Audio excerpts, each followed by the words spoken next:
नमस्कार, माउन्टेन समाचारमा स्वागत छ। म सचिता बुढाथोकी। नमस्कार, म खुशबु दास। सुरुमा अहिलेसम्मका मुख्य समाचार।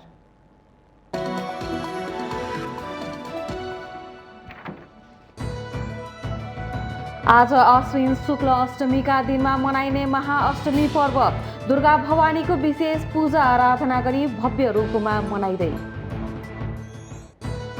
काठमाडौँ उपत्यकाको सडकमा निषेधाज्ञाको छलको। अघिल्लो वर्षमा घर जान नपाएकाहरू यो पटकको दशैंमा घर जान थालेसँगै सडक सुनसान। राज संस्था बिनाको प्रजातन्त्र नेपालमा सान्दर्भिक हुन नसक्ने पूर्व राजा ज्ञानेन्द्र शाहको टिप्पणी। नेपालीले सत्य, सेवा तथा लोकहितको अनुभूति गर्न नपाएको जिकिर। मगुमा भएको बस दुर्घटनामा परे मृत्यु हुनेको संख्या 32 पुग्यो। 28 जनाको घटनास्थलमा र 4 जनाको उपचारको क्रममा नेपालगञ्जमा मृत्यु। न्याय खोज्दै नेपालगञ्जबाट हिँडेर आएका महिला टोलीको अगुवा रुबी खानलाई उपस्थित गराउन सर्वोच्च अदालतको आदेश। बिहिबार बिहान उपस्थित गराउनु पर्ने। फिलिपिन्समा आएको बाढी र पहिरोमा परे कम्तीमा 9 जनाको मृत्यु। 11 जना बेपत्ता। आँधीको कारण लुजोन टापुमा मात्रै 1600 भन्दा बढी मानिसहरू विस्थापित। र साफ च्याम्पियनसिप फुटबल अन्तर्गत राउन्ड रोबिन लिगको अन्तिम खेलमा आज नेपाल र बङ्गलादेश बीच खेल हुने। फाइनलमा पुग्न नेपाललाई बराबरी नै पर्याप्त।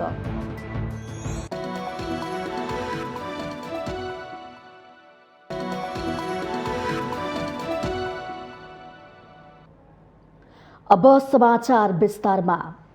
आश्विन शुक्ल अष्टमीका दिनमा मनाइने महाअष्टमी पर्व आज नेपालीहरूले बडा दशैंको रूपमा दुर्गा भवानीको विशेष पूजा आराधना गरी भव्य रूपमा मनाउँदैछन्। बडा दशैंको 8औं दिन आज महाकाली, महालक्ष्मी र महासरस्वतीको विशेष पूजा आराधना गरेर मनाउने गरिन्छ।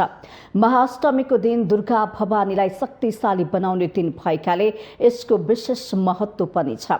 आजको दिन शास्त्र सम्मत रूपमा दशैं घर, कोट लगायतका राज्यका विभिन्न शक्तिपीठहरूमा दुर्गा भवानीको विशेष पूजा गरिन्छ। दुर्गा सप्तशती, श्रीमदेवी भागवत र देवी स्तोत्र पाठ गरिन्छ। आसुरी प्रवृत्तिको नाश गर्न देवीलाई शक्तिशाली बनाई पशुको मुक्तिको लागि पनि पशु बलिको महत्त्व रहेको धर्मशास्त्रविदको भनाइ छ। आजको दिन राति कालरात्रिको पूजा विधि र संकल्प समेत छुट्टै हुने भएकाले यसको विशेष महत्त्व छ। ब्राह्मणले भने कालरात्रि पूजा पनि गर्न नपर्ने आश्वासन छ। आजको दिन उपत्यकाभित्रका शक्तिपीठ गुहेश्वरी, मैती देवी, कालिका स्थान, भद्रकाली, नक्साल भगवती, शोभा भगवती, विजेश्वरी, इन्द्रायणी, रक्तकाली, वज्र योगिनी, सङ्कटा, वज्र बाराही, दक्षिणकाली, चामुण्डा, सुन्दरीमाई लगायत मन्दिरहरूमा पनि बलिसहित पूजाआजा गर्नेको बिहानैदेखि भिड लाग्ने गर्दछ। यसैगरी उपत्यका बाहिरका गोरखाको मनोकामना, पर्साको गहुवा माई, सप्तरीको छिन्नमस्ता भगवती, धनुषाको राजदेवी, डडेलधुराको उग्रतारा, काभ्रे पलाञ्चोकको चण्डेश्वरी, नाला भगवती र पलाञ्चोक भगवती, सिन्धुपाल्चोकको पाल्चोक भगवती, दोलखाको कालिन्चोक भगवती, ताप्लेजुङको पाथिभरा लगायतका शक्तिपीठमा पनि बलिसहित पूजा आराधना गर्ने श्रद्धालु भक्तजनको घुइँचो लाग्दछ।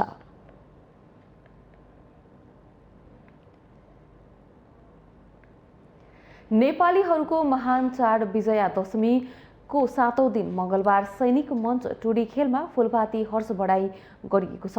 मंगलबार सैनिक मञ्च टुडी खेलमा फुलपातीको अवसरमा फुलपाती हर्ष बढाई गरिएको हो। टुडी खेलमा आयोजित फुलपाती हर्ष बढाई कार्यक्रममा सेनाको सलामी लिनका लागि राष्ट्रपति विद्यादेवी भण्डारी सरिक हुनुभएको थियो। संवैधानिक व्यवस्था अनुसार राष्ट्रपति नेपाली सेनाको परमाधिपति भएकोले राष्ट्रपति भण्डारीलाई नेपाली सेनाको टुकडीले सलामी अर्पण गरेको थियो। सेनाले फुलपाती बढाई कवाज अन्तर्गत राइफलबाट छिटो लहरे र एकता बढाई गरेको छ। बढाई कार्यक्रममा राष्ट्रपति भण्डारी सहित उपराष्ट्रपति नन्दबहादुर पुन, प्रधानमन्त्री शेरबहादुर देउपा, प्रतिनिधि सभाका सभामुख अग्निप्रसाद सापकोटा, प्रधान न्यायाधीश चौलेन्द्र शमशेर जबरा, राष्ट्रिय सभाका अध्यक्ष गणेश प्रसाद तिमिल सिन्हा लगायतको उपस्थिति थियो। कोरोना संक्रमण महामारीको कारण यस वर्ष पनि बढाई कार्यक्रम छिटो र छोटो बनाइएको थियो भने उपस्थितिहरूलाई स्वास्थ्यका मापदण्ड पालना गराइएको थियो।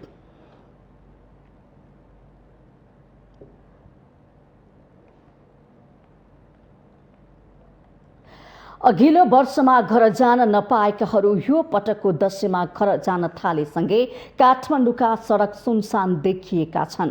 कोरोना संक्रमणको कारण दशैँमा बजार क्षेत्रमा सामान्य चहल पहल देखिए पनि सडकमा खासै भिडभाड छैन, जसले गर्दा सडक सुन्ने प्राय देखिएको छ।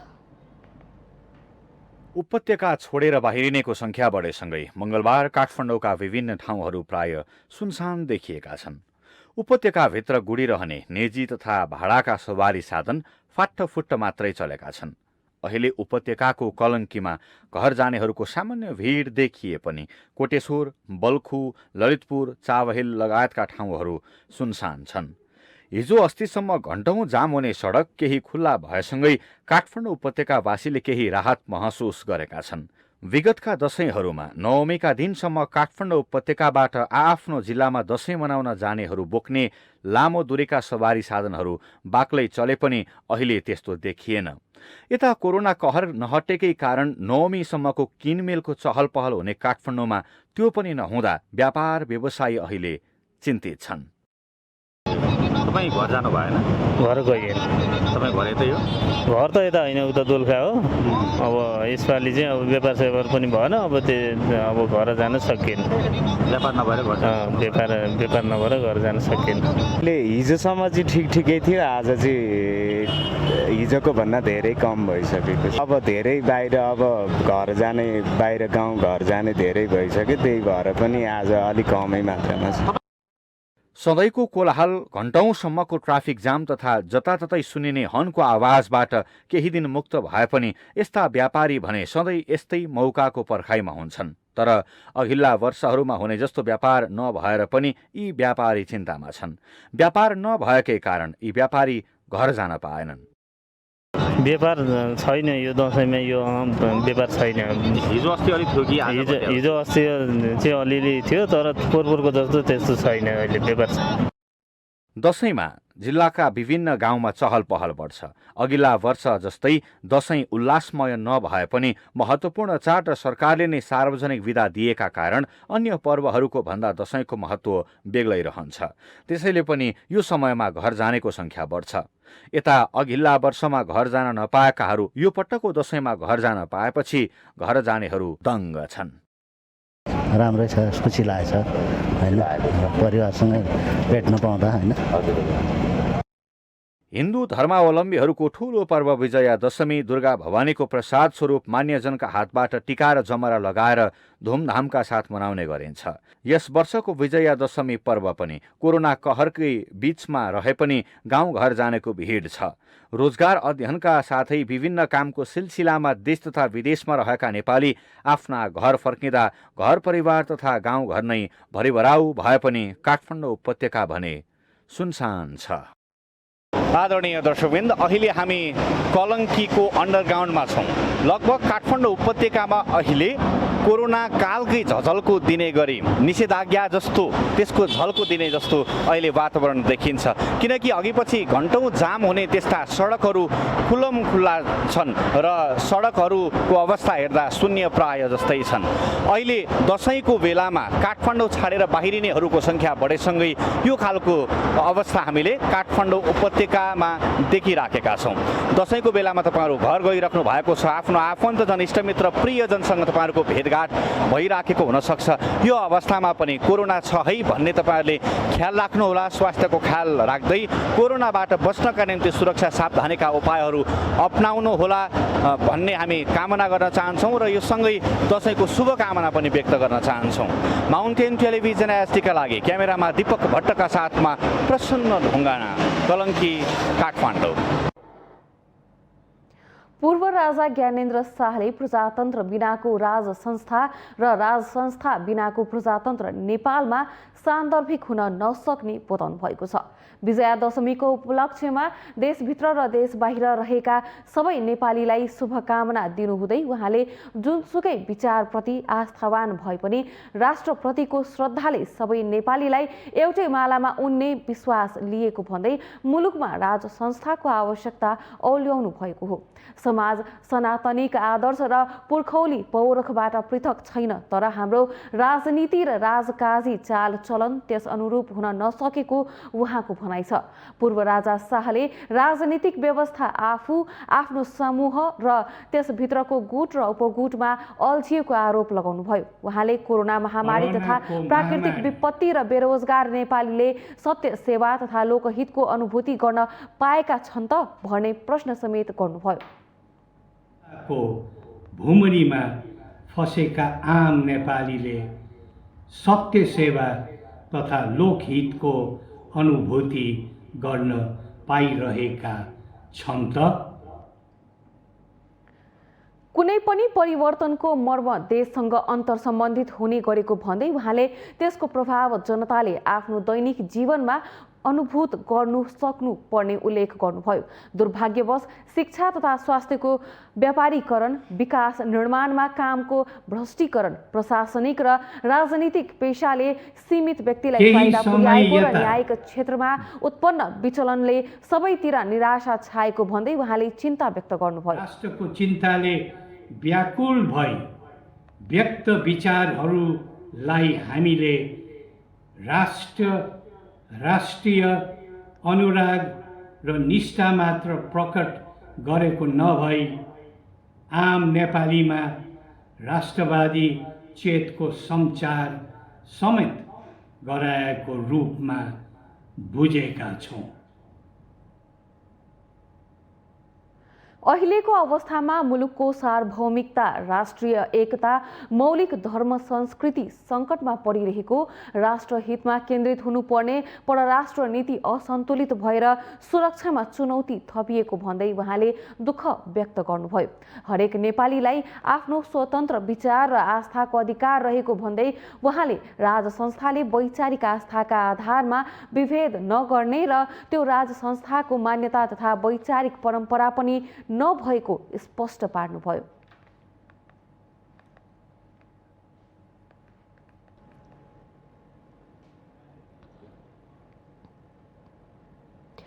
मुगुमा भएको बस दुर्घटनामा परि मृत्यु हुनेको संख्या 32 पुगेको छ।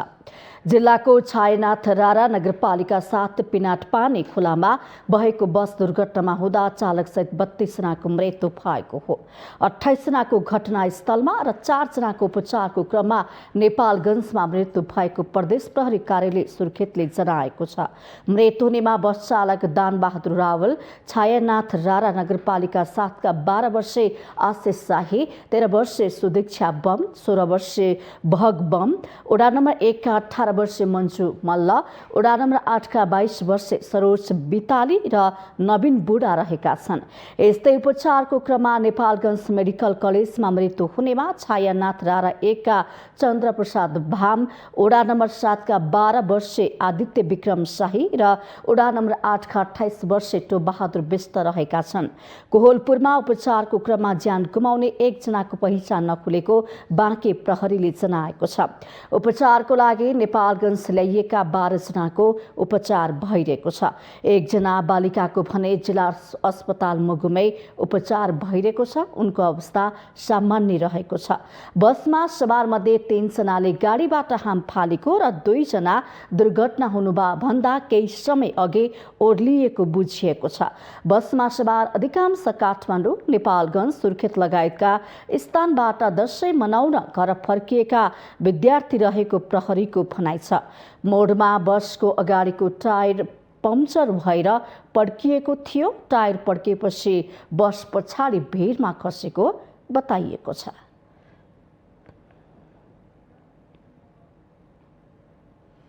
माउन्टेन समाचारमा पालो भएको छ विश्रामको।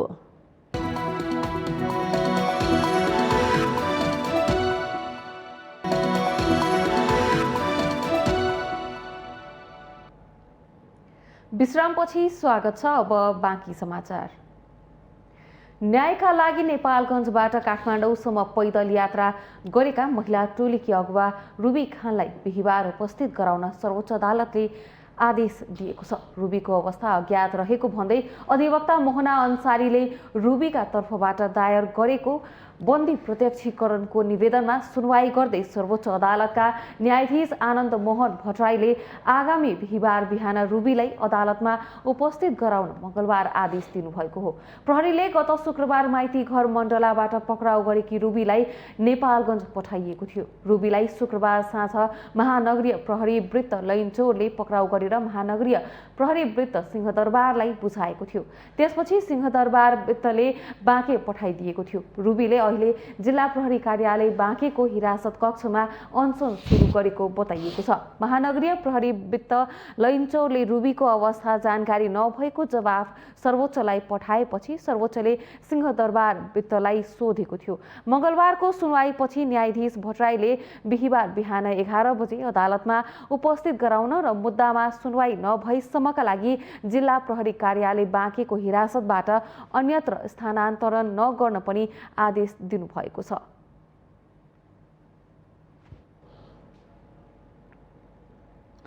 सत्तारूढ दल नेपाली कांग्रेसका सहमहामन्त्री प्रकाश शरण महतले सीमा समस्यालाई कूटनीतिक वार्ताबाट समाधान गर्नुपर्ने बताउनु भएको छ।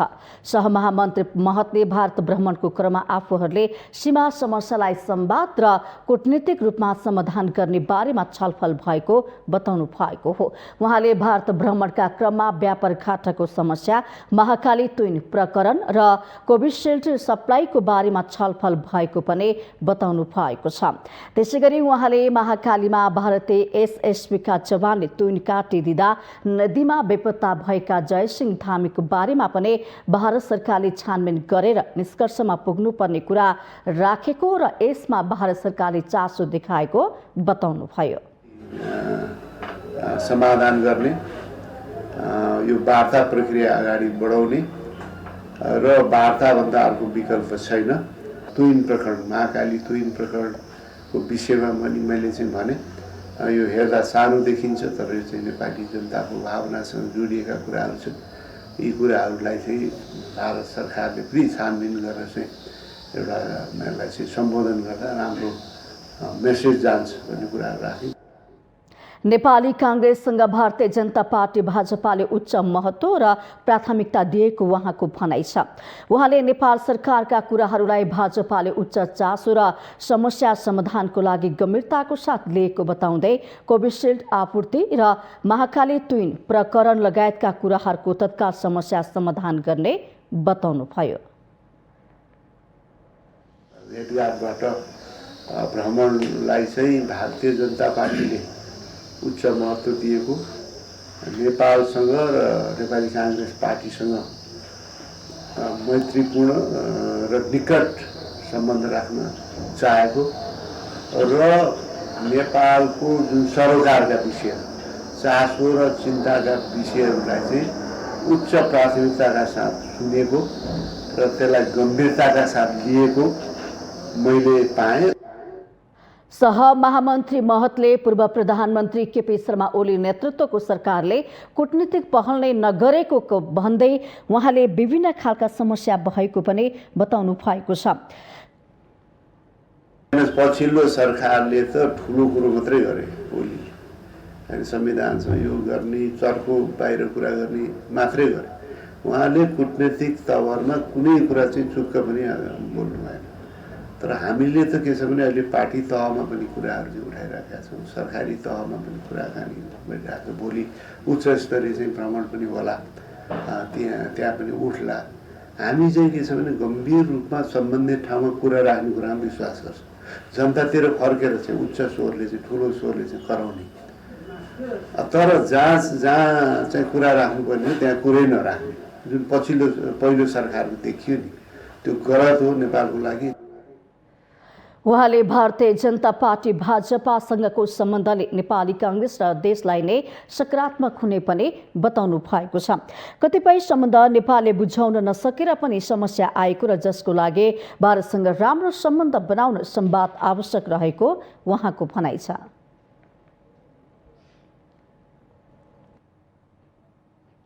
नेकपा एमालेका नेता सुरेन्द्र पाण्डेले पार्टीबाट केही नेता बाहिर जाँदैमा एमालेको जनाधार कमजोर नहुने बताउनु भएको छ।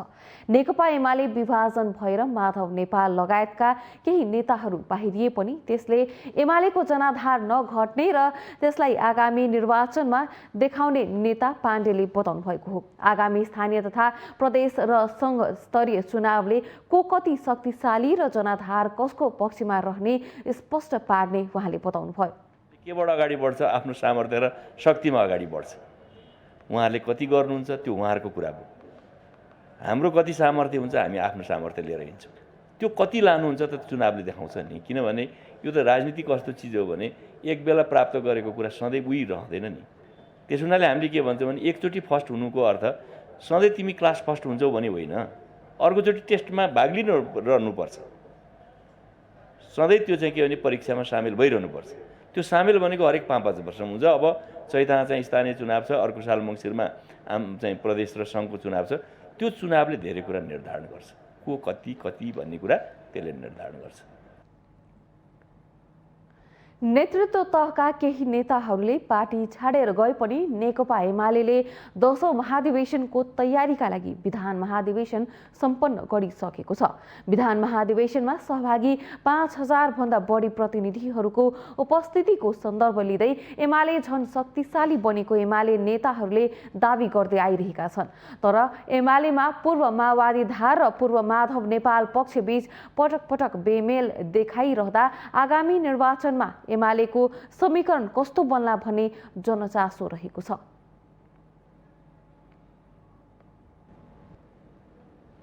महानगरीय प्रहरी परिसर काठमाडौँले दशैं तिहार लगायतका चाडपर्व लक्षित विशेष सुरक्षा योजना अगाडि सार्दै विशेष सुरक्षा अगाडि दिइरहेको छ। चाडपर्वमा हुने चोरी डकैती लगायतका आपराधिक क्रियाकलाप नियन्त्रण गर्न परिसरले सुरक्षा योजना ल्याएको हो। नेपालीहरूलाई दशैं तिहार छठ जस्ता चाडपर्वले छोइसकेको छ। यति बेला हामी दशैंको रमझममा छौं। विशेष गरी चाडपर्वमा आपराधिक क्रियाकलाप बढ्ने हुँदा त्यसैलाई मध्यनजर राख्दै नेपाल प्रहरीले भने चाडपर्वका समयमा बढ्ने आपराधिक क्रियाकलापबाट नागरिकहरूलाई कसरी जोगाउने भन्नेतर्फ केन्द्रित देखिएको छ।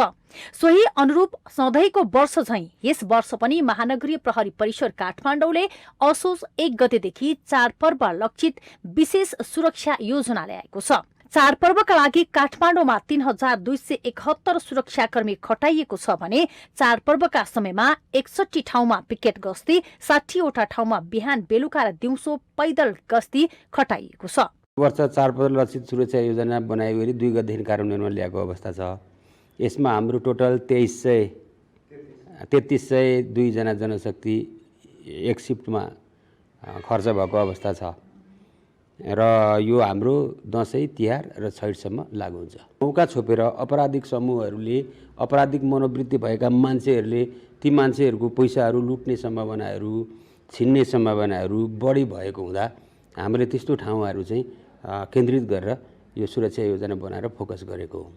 यस्तै बिहान र रातको समयमा 48 वटा मोबाइल गस्ती, 35 वटा साइकल गस्ती, 83 वटा क्विक रेस्पोन्स टिम, तत्काल परिचालन गर्न सकिने 15 वटाको छुट्टै टिम, सर्च एन्ड सिल अभियानका लागि 30, एरिया सिल र सर्चका लागि 30, एकबुक्सिङ र निगरानीका लागि 30, सीआरबी र क्रस चेकिङका लागि 46 ठाउँमा प्रहरी परिचालन गरिएको छ। नेपाल प्रहरीले जस्तै महानगरीय ट्राफिक प्रहरी महाशाखाले पनि चाडबाडका समयलाई मध्यनजर गर्दै सडकमा विशेष सुरक्षा दिइरहेको छ। अहिले दिनमा चाहिँ लगभग 100 देखि 150 वटा गाडी र मोटरसाइकल बिक्री भइरहेछ र लाइसेन्स धेरैको नबनेको अवस्था छ। चालक अनुमति पत्र नभएको व्यक्तिले गाडी चलाएको छ भने पनि हामी त्यो गाडीलाई त्यही होल्ड गर्छौँ। जबसम्म चालक अनुमति पत्र लिएर मान्छे आउँदैन अथवा अर्को मान्छे आउँदैन रिप्लेसमा, तबसम्म हामी त्यो गाडी छोड्दैनौँ। र अर्को मापसेलाई एकदमै कडाइ गरेका छौँ हामीले। मापसे हामीले 24 घण्टा राखेका छौँ। बिहान 6 बजेदेखि 10 बजेसम्म, 10 बजेदेखि 2 बजेसम्म, 2 बजेदेखि फेरि 8 बजेसम्म, 8 बजेदेखि फेरि बिहान 2 बजेसम्म। प्रहरीको तथ्याङ्क अनुसार 2076 सालको चाडपर्वका समयमा काठमाडौँ उपत्यकामा मात्र 114वटा चोरीका घटना भएका थिए भने 2077मा घटेर 74 मात्र चोरीका घटना भएको तथ्याङ्क छ। विशेष गरी अन्य समयभन्दा चाडपर्वका समयमा चोरी डकैती सडक दुर्घटना जस्ता घटनाहरू बढ्ने हुँदा यस्ता घटना हुन नदिन अथवा न्यूनीकरण गर्न प्रहरीको साथसाथै नागरिकको पनि उत्तिकै भूमिका हुन्छ। त्यसैले यस्ता घटनाबाट जोगिन स्वयं नागरिक सचेत बन्नु आवश्यक छ भने अभियान नै चलाएको प्रहरी संगठनलाई पनि साथ दिन आवश्यक छ। माउन्टेन टेलिभिजन एसटीका लागि क्यामेरामा विवेक श्रेष्ठका साथमा अप्सरा गौतम, काठमाडौँ। माउन्टेन समाचारमा पालो भएको छ अर्को विश्रामको।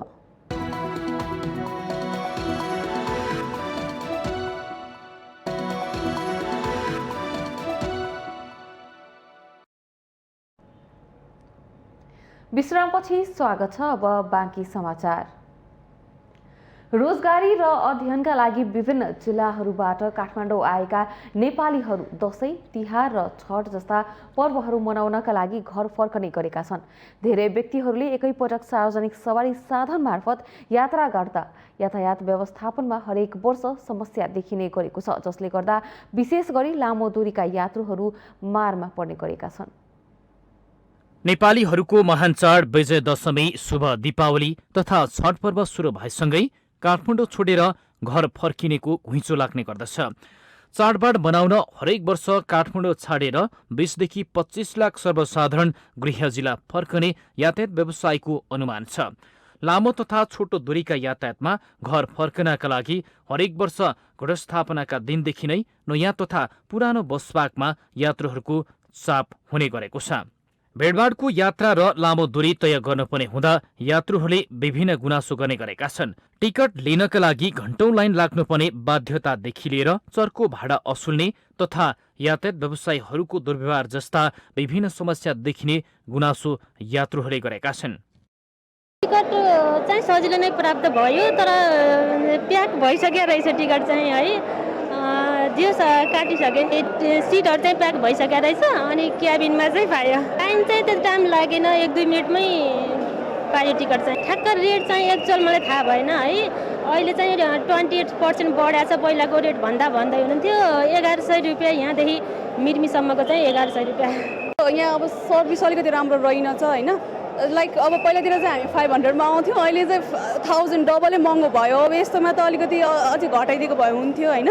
अनि टिकट काट्न पनि एकदमै प्रब्लम छ, यहाँ यस्तो भिड छ होइन। अर्को कुरा अब यस्तो कोरोनाको बेला पनि सोसल डिस्टेन्सिङ मेन्टेन भइरहेको छैन। अर्को कुरा मास्कहरू पनि प्रायले लगाएको छैन रहेछ होइन। एकदम डबल महँगो पनि छ। अब केटाकेटी सबै ग्याजन गुजुन गरेर लाइनहरू पनि राम्रो मेन्टेनै गरेको रहेनछ क्या। अब हामीले टिकट लिने क्रममा चाहिँ अब समस्या त भिडभाड जति पनि भिडभाडै छ होइन। त्यता पनि लाइन चाहिँ लाग्नु पऱ्यो। हामीले कमसेकम 2 घन्टा चाहिँ लाइन लागेर चाहिँ टिकट काटेको हो। टिकट पनि अब चाहिँ अहिले चाहिँ भाडा चाहिँ तपाईँको 1800मा हामी जान्थ्यौँ, अहिले चाहिँ कमसेकम 2500-2600सम्म पनि लिइरहेका छन्। त्यही टिका लगाउनु पर्छ दसैँमा। सबै घर परिवार चाहिँ एक ठाउँमा जाने भएकोले हामी पनि गइरहेको। यस्तै महामारीमा पनि जानुपर्ने अवस्था भएको छ। अब सिटहरू पनि सहजै मिलिरहेको त छैन, तैपनि अब 3-4 दिन अगाडि चाहिँ हामीले टिकट काटेको थियो, त्यसैले त हामीले मिलाएको छ। अब सबैले मिलाएको छ भन्ने चाहिँ हुन सक्दैन। यता यातायात व्यवसायी भने सरकारले पेट्रोलियम पदार्थको मूल्य बढाउने तर भाडा भने यथावत राख्नुपर्ने दबाव आउने गरेको बताउँछन्। यात्रुहरूले पनि चर्को मूल्य वृद्धिको अवस्था ध्यानमा राख्दै भाडामा वृद्धि गर्नु परेको आफ्नो बाध्यतालाई बुझिदिनुपर्ने उनीहरूको गुनासो छ। पहिला पनि तपाईँको त्यही कति 80-85 रुपियाँ हुँदाखेरि तपाईँको त्यही कति 68 रुपियाँ लिटर हुँदा नि तपाईँको त्यही 400 नै थियो। अहिले तपाईँ 112-13 कति पुगेको छ, अहिले पनि त्यही 400 पाउनु परेको छ। काउन्टरमा आएर जस्तो काउन्टरमा आयो भने तपाईँको हाम्रो भाडा 400मै काट्या हुन्छ। हेर्नुहोस् यहाँ तपाईँको जस्तो यहाँ देखाइन्छु मैले भाडा 400मै काटेको छु होइन। काउन्टरमै आएर तपाईँको काट्यो भने नारायणको भाडा यो 400 होइन। अब तपाईँको बिचमा तपाईँको बाटोमा काट्यो भने चाहिँ भाडा त्यस्तो पर्न जान्छ। हरेक वर्ष दशैंका समयमा 25 लाख मानिस बाहिरिने तथ्याङ्क भए पनि अहिले 20 लाख मानिस बाहिरिने आकलन गरिएको छ। तर सरकार लगायत यातायात व्यवसायीहरूले व्यवस्थापन गर्न नसक्दा टिकट नपाउने र भाडा दरको समस्या हरेक वर्ष देखिने गरेको छ।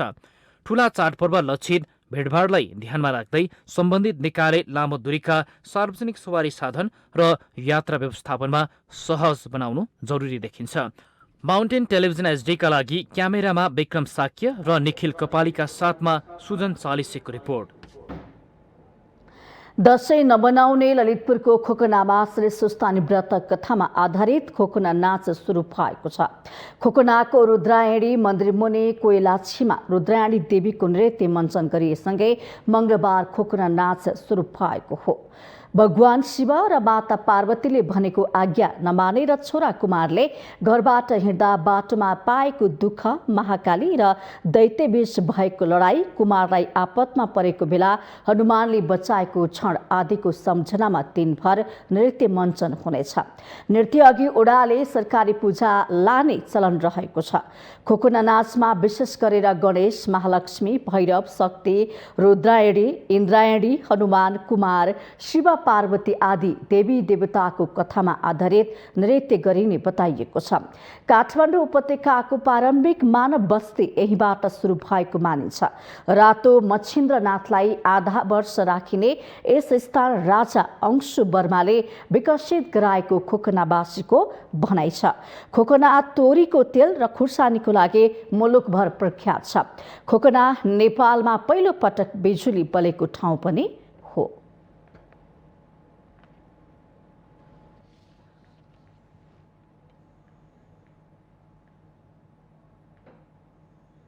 दशैं मनाउन भारतबाट नेपाल फर्किनेहरूको संख्या बढिरहेको छ। सुदूरपश्चिममा बासिन्दाहरूको रोजगारीको प्रमुख गन्तव्य स्थल भारतका विभिन्न सहरहरूबाट चाडपर्व मनाउन कञ्चनपुरको गड्डा चौकी र कैलालीको गौरी फन्टा नाकाबाट स्वदेश फर्किनेको संख्या बढिरहेको हो। गत 2 साता यता कञ्चनपुरको गड्डा चौकीबाट 24,000 र गौरी फन्टा नाकाबाट 10,000 भन्दा बढी नेपाली स्वदेश फर्किएका छन्। गौरी फन्टा नाकाबाट मात्रै दैनिक 1,000 देखि 1,500 जनासम्म नेपाल प्रवेश गरिरहेको त्रिनगर सीमा नाकाका प्रमुख हेल्थ डेस्क दिनेश ठकुलाले जानकारी दिनुभयो। स्वदेश फर्कनेको भिड बढेसँगै प्रहरीले सीमा क्षेत्रको सुरक्षा सतर्कता बढाएको बताउनुभयो। केही दिनको तुलनामा चाहिँ आउनेको संख्या चाहिँ बढेको छ र जानेको संख्या चाहिँ 81 घटेको छ। लगभग 2 हप्ता भयो जानेको संख्या घटेको र आउने संख्या बढेको।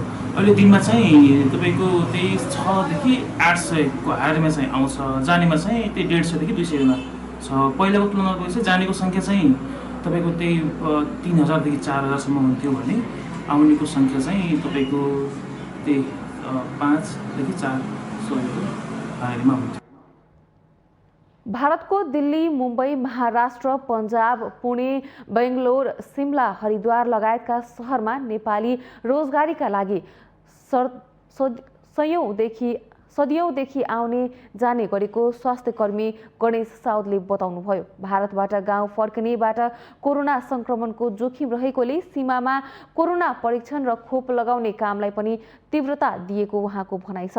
कोरोनाका साथै मलेरिया र HIV को परीक्षण पनि भइरहेको छ। मात्र टेस्ट गरिराखेका थियौँ भने त्यसपछिल्लो बिचको पिरियडदेखि नै हामीले मलेरिया पनि टेस्ट गरेका छौँ। त्यो मलेरिया टेस्ट सँगै अनि त्यसपछि हामीले टिबीको लागि चाहिँ जेनिस्पुटको लागि चाहिँ स्पुटम कलेक्सन गरेर जेनिस्पुटमको कुराहरू पनि स्याम्पल कलेक्सन गरेका छौँ। अनि त्यो सँगै अनि HIV को स्क्रिनिङ टेस्ट पनि हामीले यहीँ गर्ने गरेका छौँ। गड्डा चौकी र गौरी फन्टा नाकामा सुरक्षाका दृष्टिकोणले कुकुर परिचालन गरेर पनि निगरानी बढाइएको छ। यात्रुको सहजताका लागि भन्दै प्रहरीले यात्रु सहायता कक्ष पनि स्थापना गरेको स्वास्थ्यकर्मी साउदले बताउनुभयो।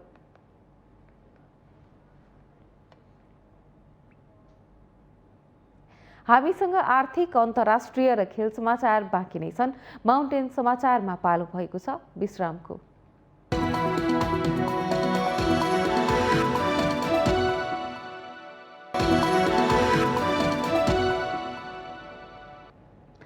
विश्रामपछि स्वागत छ। अब पालो आर्थिक समाचारको। आर्थिक समाचारको साथमा मेरो देश मेरो जगदम्बा सिमेन्ट, गुणस्तरको नयाँ स्तर रिद्धि सिद्धि सिमेन्ट, 53 ग्रेड र 43 ग्रेडको सर्वोत्तम सिमेन्ट अपग्रेडेड स्पेनका साथ।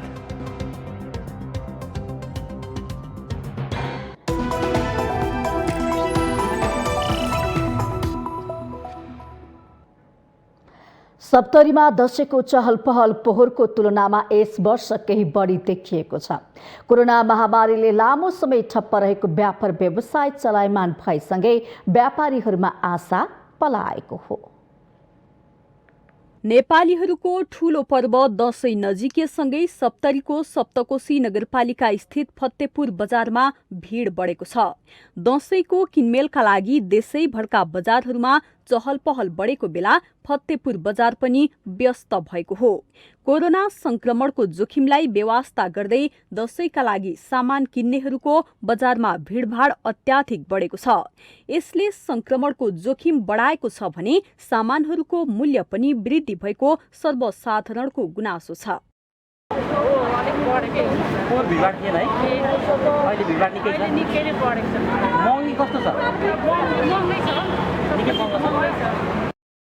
फतेपुर बजारमा सप्तरीबाट मात्र नभएर छिमेकी जिल्ला उदयपुर, खोटाङ र भोजपुरबाट समेत ग्राहकहरू सामान किनमेल गर्न आउने गरेका छन्। यो पुरानो बजार हो, यो के अरे भोजपुर, अनि त्यहाँबाट खोटाङ, अनि त्यसपछि के अरे यो उदयपुरको बजार हो। यो चाहिँ 2012 सालभन्दा अगाडि अथवा यो चन्द्रनगर चल्दाखेरि यो बजार चाहिँ यो नहरमा लाग्ने गर्थ्यो। अहिले व्यवस्थित हुँदै यहाँ आइपुगेको छ। दशैंको किनमेलले गर्दा व्यापार बढिरहेको बेला नगरपालिका र बजार समिति भने मौन रहेका छन्। यसमा चाहिँ नगरपालिका र प्रहरीहरूको चाहिँ ठुलो भूमिका हुन्छ। उहाँहरूले व्यवस्थापन गरेर त्यहाँ चाहिँ ड्युटी दिएर व्यवस्थापन गरेर अनिवार्य मास्क गर्नुपर्ने देख्दछु। यो कोरोनाबाट चाहिँ जोगिनको लागि नगरपालिका हाम्रो स्वास्थ्य शाखा मार्फत अब हामीले यो सचेतना अभियान र यो भिडभाडमा जाँदाखेरि मास्कको प्रयोग गर्ने अनि यो के अरे दूरी कायम गर्ने भन्ने चाहिँ हामीले भनेका छौँ, गरेका छौँ।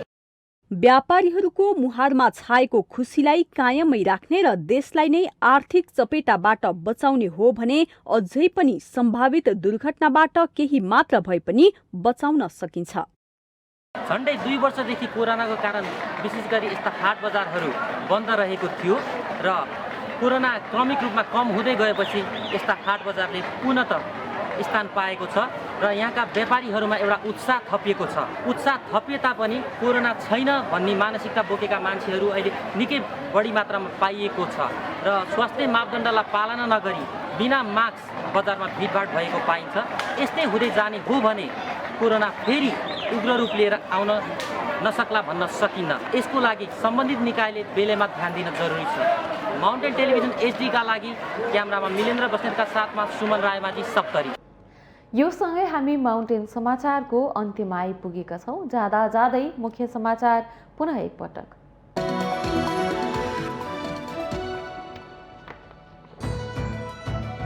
आज आश्विन शुक्ल अष्टमीका दिनमा मनाइने महाअष्टमी पर्व दुर्गा भवानीको विशेष पूजा आराधना गरी भव्य रूपमा मनाइँदै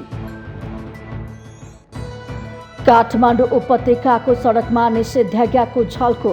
अघिल्लो वर्षमा घर जान नपाएकाहरू यो पटकको दशैंमा घर जान थालेसँगै सडक सुनसान। राज संस्था बिनाको प्रजातन्त्र नेपालमा सान्दर्भिक हुन नसक्ने पूर्व राजा ज्ञानेन्द्र शाहको टिप्पणी। नेपालीले सत्य, सेवा तथा लोकहितको अनुभूति गर्न नपाएको जिकिर। मुगुमा भएको बस दुर्घटनामा परि मृत्यु हुनेको संख्या 32 पुग्यो। 28 जनाको घटनास्थलमा र 4 जनाको उपचारको क्रममा नेपालगञ्जमा मृत्यु। न्याय खोज्दै नेपालगञ्जबाट हिँडेर आएका महिला टोलीकी अगुवा रुबी खानलाई उपस्थित गराउन सर्वोच्च अदालतको आदेश। बिहिबार बिहान उपस्थित गराउनु पर्ने। फिलिपिन्समा आएको बाढी र पहिरोमा परि कम्तीमा 9 जनाको मृत्यु, 11 जना बेपत्ता। आँधीका कारण लुजन टापुमा मात्रै 1600 भन्दा बढी मानिसहरू विस्थापित। र साफ च्याम्पियनसिप फुटबल अन्तर्गत राउन्ड रोबिन लिगको अन्तिम खेलमा आज नेपाल र बङ्गलादेश बीच खेल हुने। फाइनलमा पुग्न नेपाललाई बराबरी नै पर्याप्त।